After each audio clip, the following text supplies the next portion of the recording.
Growing up in Sunday school, I was taught from the Bible, those who bless Israel will be blessed, and those who curse Israel will be cursed. And from my perspective, I want to be on the blessing side of things. Of those who bless the government of Israel? Those who bless Israel is what it says. It doesn't say the government of it, it says the nation of Israel.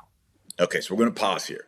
What we're going to see, and Ted Cruz, by the way, I've met Ted Cruz, had dinner with him once, and I asked him about his religion, about his faith, and he made it very clear that he is a Baptist. That's his religious tradition. And because he's Baptist, that explains partly why he is a dispensationalist. A dispensationalist is one who believes, now this is kind of weird. I was just explaining this to a friend this morning. Dispensationalists believe that God had plan A.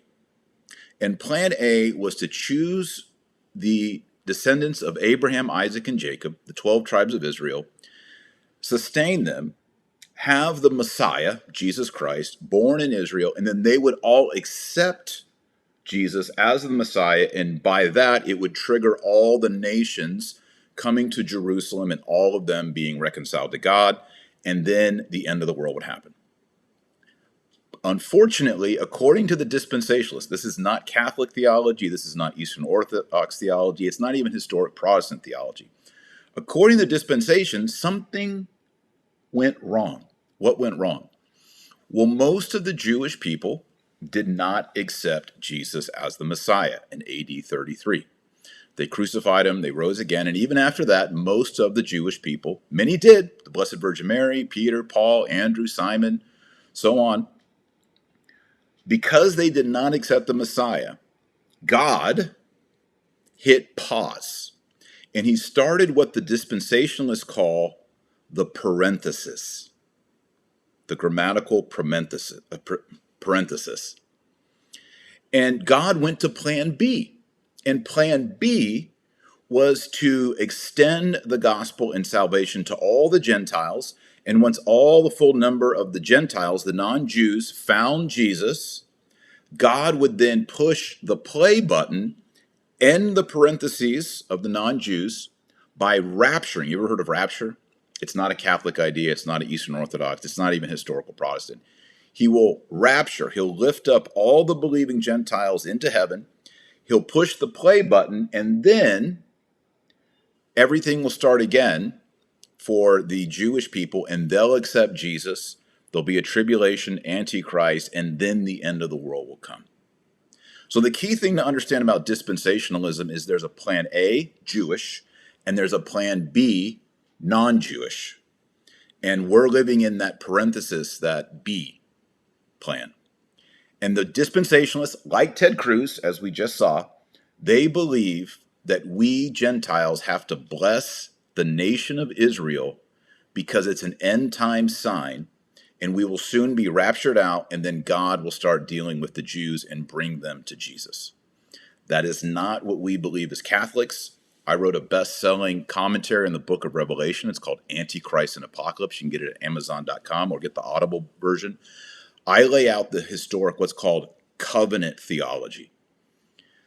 Covenant theology is what Catholics believe, Orthodox believe. It's traditionally what Lutherans, Calvinists, Anglicans, it's what all Christians believe. And that is, God gave a series of 7 covenants, and the last and final covenant is the new covenant in the blood of Jesus.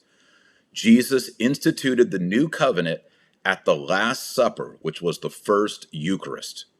He took bread, broke it, said, "This is my body," transubstantiation. He took a chalice of blood. This is the blood of the new and everlasting covenant. The new and everlasting covenant. Jesus didn't say, this is the cup of plan B. This is the cup of the backup plan. The new covenant is a parenthesis. Jesus did not teach dispensationalism. He didn't teach there's a Jewish dispensation and a Gentile dispensation and then finish up the Jewish dispensation.